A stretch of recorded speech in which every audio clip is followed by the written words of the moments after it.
오래전부터 품어왔던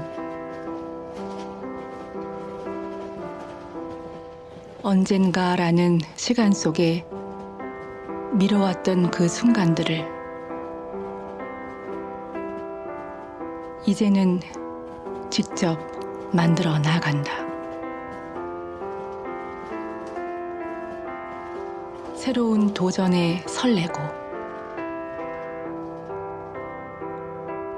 작은 성취에도 기뻐하며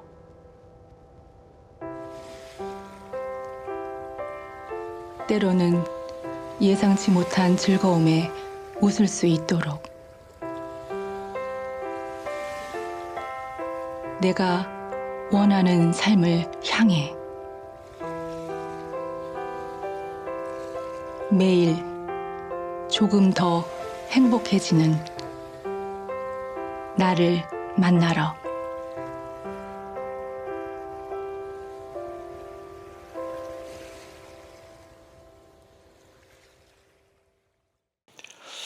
여러분, 사람들의 마음속에는 언젠가라고 하는 그런 보따리가 하나씩 다 있다고 해요. 꽁꽁 싸매둔 보따리. 그래, 내가 언젠가는 이거 한번 풀어봐야 되겠다. 언젠가는 내게 이 날이 올 거야. 이제 그렇게 언젠가라는 보따리를 마음속에 꼭 묶어놓고 살고 있다 그래요. 근데 여러분, 오늘 말씀의 제목처럼 언젠가에 묶여있지 말고 우리는 그날을 위한 예고편을 오늘 살아가는 겁니다. 언젠가의 그 본편을 오늘 예고편으로 살아가는 거예요. 오늘 이제 함께 나눌 이제 말씀의 제목이 그렇습니다. 우리는 계속해서 2월달 또 3월달도 이것들을 생각하라, 이 주제로 이제 계속 우리가 함께 말씀을 나누고 있는데, 생각이 그렇게 중요하기 때문에 그렇습니다.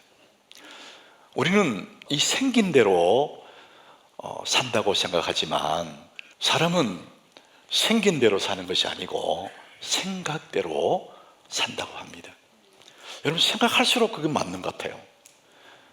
우리가 밝고 맑은 아름다운 생각을 품고 살면 진짜 그 생각처럼 삶이 그렇게 가기도 하고요, 어그러지고 슬프고 고달픈 생각을 머릿속에 넣고 살면 그런 인생으로 가게 되는 거예요. 그래서 아인슈타인의 말처럼 당신이 상상하는 그것이 바로 당신의 인생의 예고편이다 그랬거든요. 오늘 내가 생각하는 그 삶이, 그것이 내 인생의 예고편처럼 나는 그렇게 살아가는 겁니다. 생각이 우리 인생을 끌고 가고 생각이 내 인생을 그렇게 만들어가는, 그래서 우리는 오늘도 생각하며 살 것을 말합니다. 이것들을 생각하라. 우리가 생각의 노예, 이 나쁘고 슬프고 악한 생각의 노예로 살지 말고 밝고 깨끗한 이 생각을 훈련해서 내 인생을 그렇게 만들어갈 필요가 있기 때문에 우리는 계속해서 이것들을 생각하라, 이 말씀을 함께 나누려고 합니다. 만일 내가 인생을 다시 산다면, 김혜남이라는 신경정신과 의사가 쓴 책이에요. 여러분, 책 제목이 만일 내가 인생을 다시 산다면, 이게 책 제목인데 그 책 제목 속에 후회와 아쉬움이 느껴지지 않습니까? 만일 내가 인생을 다시 산다면 나는 절대 그렇게 안 살겠다, 이런 의미가 들어있거든요. 이분이 젊은 시절 열심히 공부를 해서 의대를 마치고 이제는 수련 과정을 다 마치고 전문의 과정도 마쳐서 전문의 자격도 취득해서 의사들이 꿈꾸는 자기 병원 개원을 한 거예요. 그때가 43인데 전문의 자격을 딴 다음에 자기만의 병원을 개원하고 얼마나 좋겠어요. 그런데 그 병원을 개원하고 1년도 채 안 되어서 파킨슨 병이라는 진단을 받게 된 거예요. 그때가 43이니까 너무나 꽃다운 나이에. 여러분, 우리 교회 3040이 참 많은데 이 3040 43이라면 아직도 청년이에요. 그런데 파킨슨 병 진단을 받은 겁니다. 본인이 의사이기 때문에 이 병이 어떤지를 잘 알고 있는 거예요. 이 병이 발발하면 10년에서 15년 후에는 심각한 후유증으로 죽거나 오름을 당한다거든요. 그러면 자기가 지금 43이니까 자기 인생은 60이 데드라인이다, 딱 생각이 난 거예요. 그러다 보니까 살아온 지난 날이 주마등처럼 보이기 시작한 거야. 너무 후회가 되는 거예요. 그래서 만일 내가 인생을 다시 산다면, 자기 아픈 그 심정을 고백한 내용이 그 책이에요. 사람들은 살다 보면 힘들 때가 있어요. 참 힘들다, 왜 이렇게 힘들지? 그럴 때 그 힘듦을 자세히 들여다보면은 그 힘드는 일의 뿌리가 과거에 있습니다. 과거의 어느 순간 그것 때문에 힘든 거예요. 다른 말로 하면 과거의 내가 현재의 나를 윽박지르고 있는 겁니다. 그래서 우리는 과거의 포로로 사는 사람들이 적지 않습니다. 그래서 사람들은 그 후회스러운 과거를 한번 바꿔보고 싶어서 과거로 돌아가고 싶어요. 내 젊은 그날로 한번 돌아가고 싶어요. 그러면 다시는 이런 인생 안 살 수 있을 텐데, 그렇지만 여러분, 그건 생각뿐이고 과거는 우리 기억에 존재할 뿐이고 절대 돌아갈 수도 없고 지나간 과거를 바꿀 수도 없어요. 우리는 그저 오늘을 살고 있고 우리 살아갈 미래를 바꿀 뿐이에요. 자, 그래서 오늘 저는 인생 예고편을 가지고 있는가, 인생 본편, 인생 예고편. 여러분, 인생 예고편이라는 것은 과거 얘기가 아니지 않습니까? 앞으로 살아갈 미래 얘기잖아요. 그래서 우리는 한번 생각해 봐야 되는 거예요. 김연남 정신과 의사는 자기 책에서 후회스러운 말을 이렇게 표현했어요. 더 이상 과거가 현재를 지배하도록 놔두지 말라. 만일 내가 인생을 다시 산다면, 이런 표현을 하는 거죠. 그래서 오늘 살아가는 이 순간을 다시 인생을 사는 것처럼 살아라, 한번 살아본 것처럼 살아라, 이런 얘기를 합니다. 인생 예고편을 살아라, 똑같은 말이에요. 오늘 우리 함께 나눌 이 예레미야 29장의 이 말씀이 이제 그런 얘기거든요. 바벨론 왕 느부갓네살이 하나님 백성이 있는 예루살렘을 치고 그게 많은 사람들을 포로로 잡아가요. 1차, 2차, 3차에 침공해서 끌고 갑니다. 오늘 우리 읽었던 이 29장에는 2차 침공해서 포로로 끌고 가던 이야기예요. 2절에 이제 그 부분을 얘기하고 있습니다. 그때는, 제가 2차 때 말이죠. 그때는 여고니아 왕과 왕후를 끌고 왔는데, 여고니아가 누구냐면 여호야킨입니다. 다른 이름 여호야킨 이름인데, 이분이 왕이 되자마자 3개월 만에 침공당하고 끌려가는 거예요. 왕만 끌고 가는 것이 아니고 왕후를 끌고 가고 궁중 내시들, 신하들 다 끌고, 고관들, 신하들 끌고 갑니다.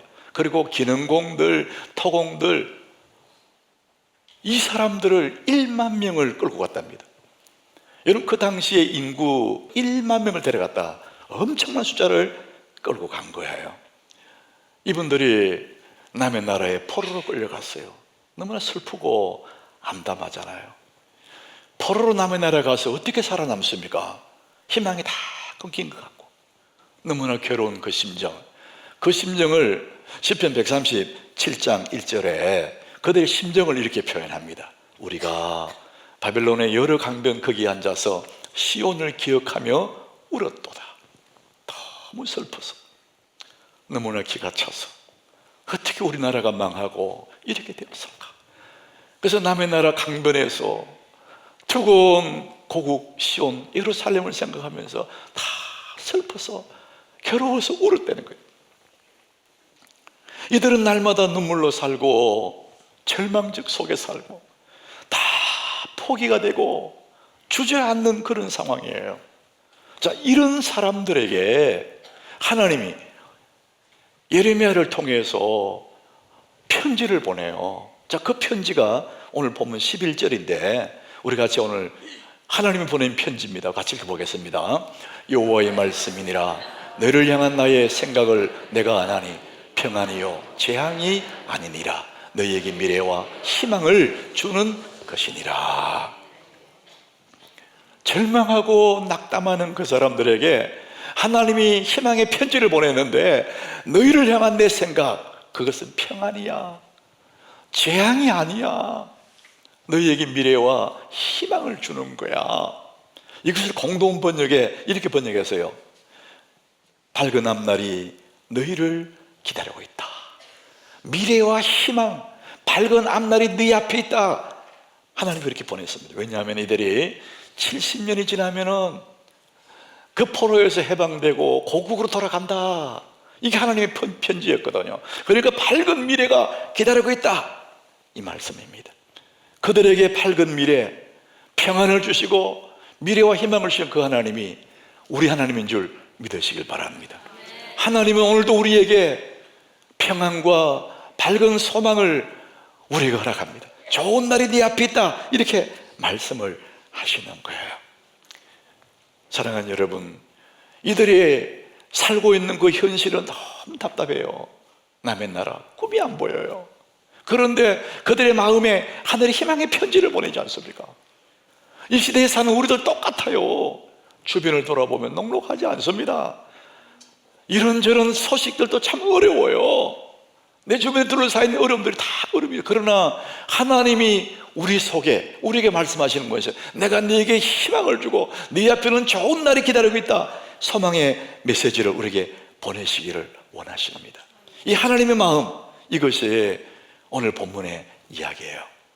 시편 139장 17절에 하나님의 생각을 얘기해요. 이 시인은 답답하지만은 하나님이 나를 향한 하나님의 생각을 생각해 보니까 너무너무 마음이 따뜻하고 용기가 생긴다는 거예요. 우리 같이 읽어보겠습니다. 하나님이여, 주의 생각이 내게 어찌 그리 보배로우신지요, 그 수가 어찌 그리 많은지요. 하나님이 우리를 생각하는 그 생각, 상황은 어려운데 하나님의 생각은 너무 보배롭다. 가슴이 따뜻해지고 희망이 막 피어오르고 하나님 말씀 생각하면 그렇다는 거예요. 사랑하는 여러분, 여러분을 향한 하나님의 생각을 믿으시길 바랍니다. 이 하나님의 신실하심을 여러분 믿으셔야 돼요. 자, 그래서 나를 향한 하나님의 계획, 나를 향한 하나님의 선한 생각, 이것을 우리를 믿어야 되는 것입니다. 그래 우리 마음에 평안이 있는 거예요. 우리가 믿는 하나님은 전능하신 분이십니다.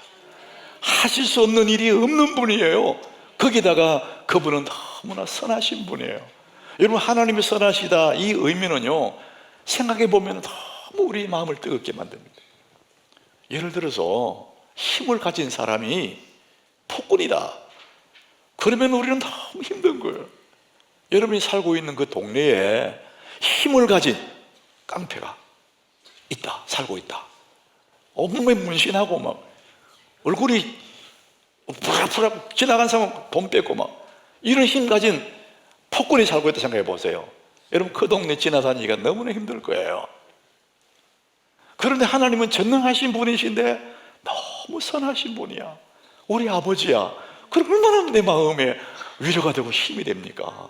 오늘 성경은 그 말씀 하시는 거예요. 하나님 전능하신 분인데 너무 선하시고 그분이 나를 생각하는 그 생각이 너무 보배롭고 그러니까 행복하지 않을 수가 없는 거예요. 언제가 제가 여러분에게 보여드렸던 그 그림, 아빠의 어깨 위에 탁 서 있는 어린 꼬마, 이 꼬마는 뭐가 걱정이 되겠습니까? 무슨 염려가 되겠습니까? 아빠가 있는데, 아빠가.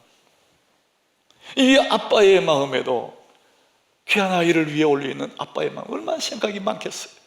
이 아이가 자라면 뭐가 될까? 좋은 생각, 선한 생각. 사랑하는 여러분, 하나님은 선하신 분이고 하나님의 선하신 그 생각, 하나님의 선하신 그 계획을 여러분 믿으시길 바랍니다. 그러는 우리가 아무리 어려워도, 상황이 녹록하지 않아도, 남의 나라 포로로 살아도 하나님의 생각을 알고 나면 여러분 그것들을 다 이길 수가 있는 것입니다. 하나님은 선하시고 그분의 계획은 너무나 아름답습니다. 내게 어찌 그리 아름다운지. 여러분, 사람마다 참 어려울 때 있어요. 말을 못하는데. 자, 그런데 우리가 어려움 당할 때, 힘든 일을 만날 때 가장 쉬운 방법이 뭐냐면은 도망가고 싶어요. 탈출구를 찾아요. 피하고 싶은 거예요. 여러분, 우리가 피한다고 도망간다고 해서 그 문제가 해결되는 게 아니에요. 그냥 피하고 싶은 거예요. 그냥 모든 사람이 그렇습니다. 탈출하고 싶어요. 그런데 여러분, 탈출이 방법은 아니에요. 오히려 그 속에 있으면서 그 문제를 해결할 수 있는 돌파구, 해법, 답을 찾아야 되잖아요. 여러분, 수학에는 정답과 오답 이 두 개만 있어요. 정답과 오답, 이 수학에. 그런 인생에는요, 한 개 더 있습니다. 명답이 있습니다. 정말 좋은 해답이 있습니다. 여러분, 오늘 그 답이 오늘 성경에서 말합니다. 12절, 13절입니다. 우리 같이 한번, 우리에게 돌파구, 가장 좋은 해법, 답이 있습니다. 그 답을 성경이 말하고 같이 읽어보겠습니다. 너희가 내게 부르짖으면, 내게 와서 기도하면 내가 너희들의 기도를 들을 것이요, 너희가 온 마음으로 나를 구하면 나를 찾을 것이요, 나를 만나리라. 힘들 때 도망가고 회피하고 피하려고 하지 말고 하나님 앞에 그 문제를 가지고 부르짖으라는 거예요. 주님 이름 부르면 어떻게? 주님이 다 들으시겠다는 거예요. 사랑하는 여러분, 기도가 정답인 줄로 믿습니다. 기도가 명답인 줄 믿습니다. 우리 삶을 해책할 수 있는 가장 좋은 길이 뭐냐? 기도하는 것입니다. 그 문제를 피해가는 것이, 그 문제 속에서 주의 개입을 기도하는 겁니다. 여러분, 기도하면 어떻게 되느냐? 하나님 그 문제를 해결해 주시든지, 하나님 내게 은혜를 주셔서 그 문제를 이기게 하시든지 하나님이 역사하십니다. 여러분, 기도하면 될 줄로 믿습니다. 따라합시다. 기도하면 됩니다. 여러분, 그것을 믿으시길 바랍니다. 성경은 그 답을 얘기하는 거예요. 너희가 내게 부르짖으며 내게 와서 기도하면 내가 너희들의 기도를 들을 것이고, 너희가 온 마음으로 나를 구하면 나를 찾을 것이고 나를 만나겠다. 주님이 그렇게 말씀하십니다. 시편 55장 22절에 뭐라고 얘기하냐면은, 네가 힘든 일을 만났지, 피하지 말고 그 짐을 여호와께 맡기라 그래요. 네 짐을 여호와께 맡기라. 내가 지고 있으면 너무 무거워요. 이 짐을 주님께 맡겨버리라. 그게 뭡니까? 기도하는 겁니다. 주님 앞에 다 구하는 거예요. 부르짖고 봐. 주님 이렇습니다. 그 나쁜 놈이 나를 때렸어요. 다 이렇게 가는 거예요. 내가 지고 있을 때 그 짐 너무 무거워. 근데 그 짐을 주님께 옮겨버리면 나는 짐이 없어요. 주님이 그 짐을 가져가요. 그러면은 여러분, 내게는 힘든 짐이지만 하나님께는 그건 짐도 아니에요. 짐을 막 옮겨버리고 나면 주님이 그가 너를 붙드시고, 하나님 우리를 확 붙들어 주셔서 의인의 요동함을 영원히 허락하지 아니하시리로다. 그 문제 때문에 내 인생이 막 흔들리고 그런 법이 없다는 겁니다. 하나님이 우리를 딱 붙들고 있기 때문에 능히 그것들을 넘어설 수 있는, 명답을 향해 갈 수 있는 하나님이 당당한 사람이 될 수 있다고 말합니다. 여러분, 기도하시기를 축원합니다. 예화와 백과사전에 보니까 빈 의자 기도라는 게 있어요. 한 남자의 얘기입니다. 암병으로 투병하는 한 남자의 얘기예요. 이 남자도 바쁘게 산다고 정신을 살았는데 병들어서 병원에 입원하고 보니까 살아온 날이 주마등처럼 쭉 지나가는 거예요. 아유, 내가 왜 그렇게 살았지? 이런 생각이 드는 거예요. 무슨 생각이 드냐면은, 야, 내가 교회는 다녔는데 한 번도 진심으로 기도한 적이 없었구나. 야, 내 남은 날을 뭔지는 모르지만 하나님 앞에 기도라도 한번 시원하게 했으면 좋겠다. 근데 기도해 본 적이 없으니까 모르잖아요. 그래서 목사님을 찾고, 목사님, 내가 이렇게 좀 기도를 해보고 싶습니다. 그랬더니 목사님이, 젊은 목사가 책을 한 권 주더래요. 기도에 관한 책. 이 책이 정말 좋은 책이다. 읽어봐라. 여러분, 기도의 이론이 그 책에 다 적혀 있는데 기도가 이론입니까? 그게 아니잖아요. 아무리 그래도 어려워요. 답답해요. 그러던 중에 병문안 온 친구에게 그 어려움을 얘기한 거예요. 그랬더니 그 친구가 하는 말이, 이 사람아, 기도는 하나님께 말씀드리는 거야. 너 이 병실 앞에 빈 의자 한 갖다 놓고 이 빈 의자에 예수님이 계신다 생각하고 네 아픈 마음들을 그냥 이렇게 말씀드려. 그리고 그분이 뭐라고 하는지 마음으로 듣고 또 네가 말씀드리고, 그게 기도야. 그래서 이번에 정말 자기 방에 의자를 갖다 놓고 예수님 여기 계신다 생각하고 주저리 다 얘기한 거예요. 아픈 무거운 짐을 다 주님께 떠맡긴 거예요.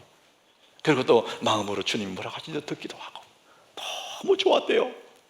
여전히 병실에 있는데 주님에게 기도했더니 한없이 마음이 기쁘고 즐겁고 막 날아갈 것 같고. 사랑하는 여러분, 문제를 피하려고 하지 말고, 도망치려 하지 말고, 탈출구 찾지 말고, 여러분 기도하시기를 축복합니다. 여러분 기도하면 되는 것입니다. 우리 예수님이 그렇게 기도했지 않습니까? 하나님 아버지, 성부 하나님께 아빠, 아버지요. 아들이 다정한 아빠에게 말한 아빠, 아버지 이러면서 얘기하거든요. 여러분 모세도 하나님과 기도할 때 그래 했습니다. 출애굽기 33장 11절에 보면은 모세가 어떻게 하나님과의 만남을 했는지 그 내용이 나와요. 사람이 자기의 친구와 이야기함 같이 여호와께서는 모세와 대면하여 말씀하셨다. 주님과 주고받고 이게 기도라는 거예요. 요창한 목소리로 좋은 문구 써서 그게 기도가 아니고, 내 마음의 아픔 있는 그대로 사람이 친구와 얘기함 같이 주고받고. 여러분 우리가 때로는 부르짖는 기도 필요하지만 때로는 이렇게 필요해요. 저는 가끔 산 위에 기도원 산 위에서 기도하면 하나님의 은혜가 충만히 임할 때, 그때 마음이 뭉클해질 때 그때 부르던 찬송도 있습니다. 밤 깊도록 동산 안에 주와 함께 있으리 하나. 그 산 속에 그냥 머물고 싶어요. 근데 괴로운 세상 할 일 많아 날 가라 명하신다. 너무 가슴 벅찬 마음으로 그 찬송을 불러요. 그 산 위에서 주님 나와 함께 나누었던 그 시간, 주님 앞에 올려드렸던 그 기도, 주님 내 마음에 주셨던 그 평안, 우리가 받은 그 사랑, 그 은혜 알 사람이 없어요. 여전히 눈을 뜨면 세상에 문제는 많이 있어도 하나님 내게 은혜를 주시니까 그것들은 아무 문제가 될 수가 없는 거예요. 사랑하는 여러분, 여러분의 삶 속에 힘들고 어려울 때마다 주님 이름을 부르시길 바랍니다. 그것이 돌파구요, 그것이 정답이요, 그것이 명답이고 주님 믿음의 사람들이 살아가는 삶의 모습일 것입니다. 자, 우리가 이렇게 기도하면서 그 삶 속에 살아가는 겁니다. 그 문제를 피하지 그 속에 살아가는데 우리는 오늘도 주어진 일상 삶의 속에서 충실하게 살면 되는 거예요. 이 사람들이 바벨론의 포로로 잡혀와서 괴롭고 힘든 삶을 사는 사람들에게 하나님이 하시는 말씀이 있어요. 5절에 보면 이해 안 되는 말씀 하시는데, 그 사람들, 남의 나라 사는 사람들에게 너는 집을 짓고 거기에 살며 텃밭을 만들고 열매를 먹으랍니다. 이제 조금 있으면 고국으로 돌아갈 건데 대충 살아야지 그런 생각할 거 아니에요. 이 땅에 뭐 대충 살아야지. 그런데 하나님은 그 땅에서 충실하게 살아라. 집도 짓고 텃밭도 가꾸고 열매도 먹고 충실하게 살아, 이렇게 말합니다. 6절에 그 다음 절에 가면은요 더 자세하게 말을 해요. 우리 같이 읽어보겠습니다. 아내를 맞이하여 자녀를 낳으며 너의 아들이 아내를 맞이하며 너의 딸이 남편을 맞아 그들로 자녀를 낳게 하여 너희가 거기서 번성하고 줄어들지 아니하게 하라. 대충 그렇게 살지 말고 주어진 오늘을 충실히 사는 것이 너희들이 살 길이야.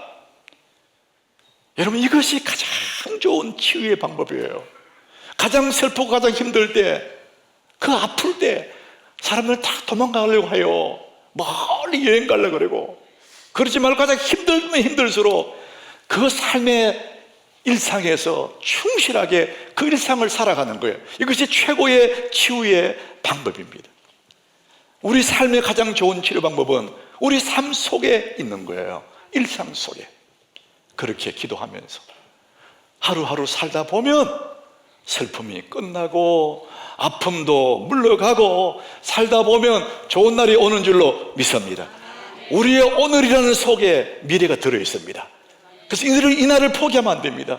선물 같은 이 날을 주님 앞에 기도하면서 그렇게 충실하게 살아가라. 하나님이 그것을 명령하시는 거예요. 주어진 일상을 살아가되 주님은 또 한 가지를 말하, 이 한 가지를 잊지 마라. 그 한 가지가 뭐냐? 7절이에요. 이해할 수 없는 말씀을 하세요. 우리 같이 읽어보겠습니다. 너희는 내가 사로잡혀 가게 한 그 성읍의 평안을 구하고 그를 위하여 여호와께 기도하라. 이는 그 성읍이 평안함으로 너희도 평안할 것입니다. 여러분, 이해할 수 없는 게 자기들을 포로로 잡아간 그 성읍이 평안하도록 기도하래요. 말이 됩니까?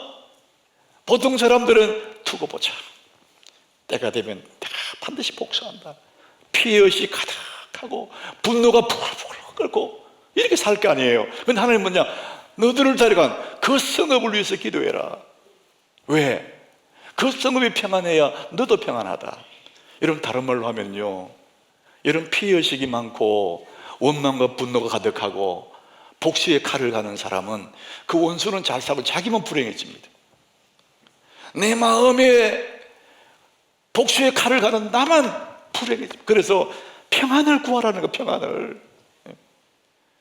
내가 오늘 그들의 평안을 위해서 기도하고 그래야 내가 행복하니까 하나님이 그 말씀을 하시는 거예요. 얼마나 많은 사람들이 원망과 분노와 피의식 가득해가지고 오늘 주어진 이 날을 분노로 다 보내버리는 거예요. 하나님 그 많은 날들을 분노 중에 다 보내버려요. 그러니까 나는 행복하지가 않습니다. 여러분 주변에 삶이 힘든 것이 아니라 사람 관계가 힘든 거예요. 근데 내가 분노를 품고 두고 보자, 피의식 가득하고 내가 불행해집니다. 여러분, 하나님은 지금 그 말씀하는 거예요. 그 성읍의 평안을 빌어라. 그래야 네가 행복한 거야. 요한복음 14장 27절에 우리 예수님이 이 말씀을 하셨어요. 우리 같이 읽어봅니다. 평안을 너희에게 끼치노니 곧 나의 평안을 너희에게 주노라. 내가 너희에게 주는 것은 세상이 주는 것 같지 아니하니라. 너희는 마음에 근심하지도 말고 두려워하지도 말라. 우리 사람에게 가장 필요한 것이 평안이에요. 예수님이 그래서 내가 네게 평안을 주노니 나의 평안을 네게 주노라. 밥보다 중요하고 옷보다 중요한 게 내 마음의 평안이라는 것입니다. 내가 주는 평안, 이 평안 가지면은 너는 어떤 상황 속에서도 만족하며 빛나는 얼굴로 그렇게 살아갈 수가 있어. 사랑하는 여러분, 우리가 기도하면서 우리 일상의 삶을 충실히 살지만은 여러분 주변에 있는 모든 사람들과 화평하게 지내시기를 바랍니다. 리차드 칼슨이라는 사람, 이분의 책을 제가 가끔 소개했는데 근데 참 마음에 와닿는 이분의 얘기가 하나 있었어요. 그냥 성경 얘기예요. 사실은 당신은 옳은 사람이 되고 싶습니까? 행복한 사람이 되고 싶습니까? 여러분 생각해, 저는 그걸 알기 때문에 확 그냥 마음에 와닿더라고요. 사람들은 자기 나름대로 옳다는 게 있기 때문에 불행해져요. 부부가 왜 싸웁니까? 내가 옳으니까. 왜 다른 사람들과 다툽니까? 내가 옳으니까. 옳음을 주장하다가 이겼을지는 모르지만 내 마음 평화가 없어요. 당신은 옳은 사람이 되고 싶습니까? 행복한 사람이 되고 싶습니까? 우리 예수님은 끝없이 그 말씀하는 거예요. 내가 네게 평안을 주노니 내가 주는 평안은 세상이 주는 것 같지 않다. 사랑하는 여러분, 여러분의 인생, 우리 인생 예고편, 빛나는 삶, 오늘이라는 삶을 살아가는데 여러분 화평하시기를 축복합니다. 그래야 내가 행복한 거예요. 주변의 사람들과 잘 지내셔야 돼요. 이해남이라는 그 사람은 자기 살아온 인생을 돌아보니 너무 후회되더래요. 너무 자기를 닥달하며 살았다. 숙제하듯이 살았대요. 그게 괴롭다는 겁니다. 왜 내가 그렇게 살았지? 여러분 자기 인생을 닥달하며 달달 볶으면서 어려운 숙제하듯이 그렇게 살아왔는데 어느 날 몸이 병들고 보니까 너무 허무하고 내가 왜 그렇게 살았지? 여러분 소풍을 앞둔 어린아이의 심정 아시잖아요. 우리 어린 시절에 소풍 가는 날이 잡히면 며칠 전부터 설레지 않습니까? 전날 밤에는 잠이 안 와. 그만큼 설레는. 하나님은 우리가 이 아름다운 세상에서 소풍 나온 아이처럼 살기를 하나님이 원하세요. 그래서 여러분 힘들고 괴로워도 하나님이 나를 향한 하나님의 그 선한 계획을 가슴에 품고 그 하나님 바라보면서 기도하고 내 일상에서 하나님 도우심을 기다리며 충실한 삶을 살면서 모든 사람과 화평하고 우리 그렇게 살아가면 그것이 바로 너무나 멋진 내 인생의 예고편을 살아가는 거거든요. 여러분, 우리 하나님께 성도 여러분, 여러분의 멋진 인생의 예고편을 사시기를 축복합니다. 하나님은 그것을 우리가 그렇게 살기를 하나님이 원하십니다. 오늘 하루, 하나님의 선물 같은 이 하루, 내가 인생을 다시 사는 것처럼, 한 번 살아본 것처럼, 소풍을 앞둔 아이처럼 기뻐하며 감사하며 오늘을 충실히 살면 이런 모든 것을 이기게 될 줄로 믿습니다. 이 복이 있기를 축원합니다.